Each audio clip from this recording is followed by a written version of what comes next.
রেখা গুপ্তা আপনাদের ওখানের মুখ্যমন্ত্রী হয়েছে তাই তো নাকি? উনি যে একটা যোজনা করলো যে মহিলাদের 2500 করে দেবে, মাসে কি 3000 করে দেবে। একটা বছর হয়ে গেল, শুধু দেয়ার নাম নেই। মানে দেবেন নাকি শুধু শুধু অ্যানাউন্স করবেন, ভোটের টাইমে বলবেন? এটাই জিজ্ঞাসা করতে। প্লিজ একটা কথা বলি। হ্যাঁ বলুন।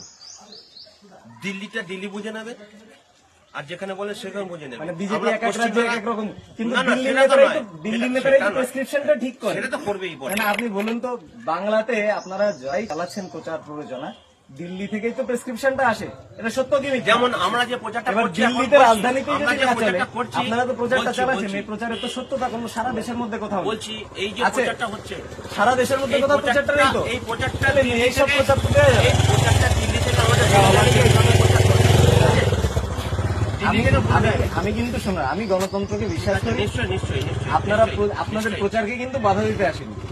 আমি বলতে চাইছি আপনারা প্রচার করুন, কিন্তু দেখুন ভাওতাবাজিটা বলে প্রচার করে তো লাভ নেই। কারণ অন্যান্য স্টেটে আপনারা ঘোষণা সেখানে হয়েছে, আপনাদের ঘোষণা নেতারাই হয়েছে। ঘোষণা ঠিক আছে, দিয়েছে। ঘোষণা হয়েছে। বুঝতে পেরেছেন? বুঝতে পেরেছি। তাহলে ভুলভাল প্রচার দেবেন না একদম, হ্যাঁ? তাহলে কিন্তু তাড়া হবে।